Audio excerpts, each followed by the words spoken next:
امام کب آئیں گے عزیزان گرامی؟ جب ہم امت بنیں گے، امام کے حکم پہ چلنے کی تیاری ہوگی۔ کیسے پتا چلے امام کی راہ پہ چلنے تیار ہے کہ نہیں؟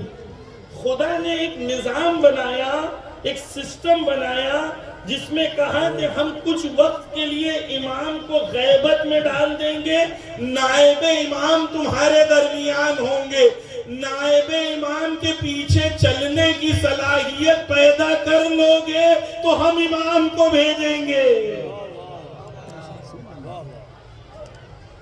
بس عزیزان گرامی، آج دو چیزیں رہبر معظم بار بار کہتے ہیں خود حدیثوں اور قرآن کی آیتوں کی بنیاد کے اوپر۔ ایک، علم میں آگے بڑھو۔ وہ قومیں جو علم میں آگے بڑھتی ہیں انہیں کوئی ہرا نہیں سکتا۔ دو، اپنے ایمان کو مضبوط کرو۔ خدا نے وعدہ کیا ان تنصر اللہ ینصرکم، تم اللہ کی مدد کرو اللہ مدد کرے گا، تم محنت کرو اللہ مدد کرے گا۔ لیس للانسان الا ما سعی، انسان کو اتنا دوں گا جتنا انسان محنت کرے گا۔ جوانوں یہ ایٹیٹیوڈ پیدا کرو زندگی میں، محنت کا، ہارڈ ورک کا، سٹرگل کا۔ ایک حدیث پڑھ رہا تھا، عجیب حدیث تھی، دو حدیثیں، محنت اور ہارڈ ورک اور سٹرگل کے بارے میں۔ ایک رسول گزر رہے تھے، رسول نے دیکھا ایک مزدور کام کر رہا ہے، رسول اللہ نے اس مزدور کا ہاتھ لیا اور چوم لیا۔ پوچھا کیوں چوما؟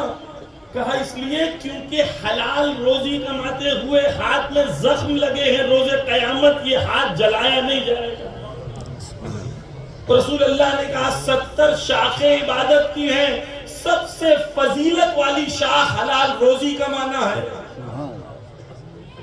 مجھے لگا تھا نماز پڑھوں، لیکن رسول کہہ رہے نہیں، سب سے فضیلت کی شاخ حلال روزی کمانا۔ مجبور قوم نہیں بنو، مضبوط قوم بنو۔ خدا بار بار قرآن میں کہہ رہا مما رزقناہم، مما رزقناہم، یعنی اس میں سے دو جو میں نے تمہیں دیا ہوں۔ خدا نے ایک بار بھی قرآن میں نہیں کہا کہ لو، خدا بار بار کہہ رہا دو۔ یعنی کیا؟ یعنی اتنی صلاحیت پیدا کرو کہ دینے والی قوم بنو۔ مما رزقناہم۔ اب سنو جوانوں، ایک شخص تھا امام صادق علیہ السلام کے زمانے میں، قرآن کے پاس آتا ہے، پیرالیسس ہوا ہوتا ہے، اس کو پالش ماری ہوتی ہے، باڈی پوری فنکشنل نہیں ہوتی۔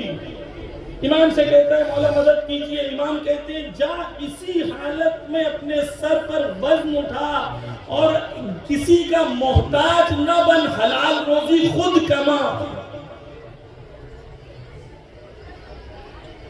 اس کو جس کو پالش ماری ہے، امام کہہ رہے جا کے خود محنت کر۔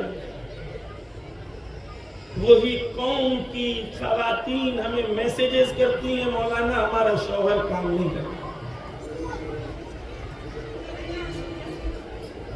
کاہل ہے، لیزی ہے۔ علی کا چاہنے والا کیسے کاہل ہے؟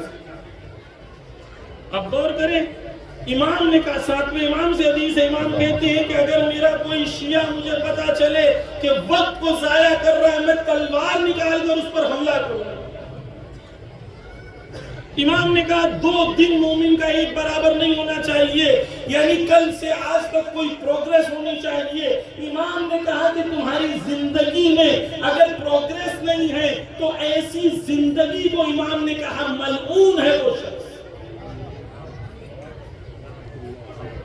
عزیزہ پروگریس زندگی کے اندر محنت، ہارڈ ورک، سٹرگل، کوشش، محنت، یہ دین ہے، یہ زندگی ہے، یہ عبادت ہے۔ بس قوم کب آگے بڑھے گی؟ جب قوم اللہ پہ بھروسہ کرے گی، خود محنت کرے گی، نتیجہ اللہ کے ذات پہ چھوڑے گی۔ اور آپ نے دیکھا الحمدللہ جہاں جہاں قوموں نے اللہ پہ بھروسہ کیا، اللہ نے مدد کی، انہیں عزت دی۔ اور جن قوموں نے ٹرمپ سے وعدہ لیا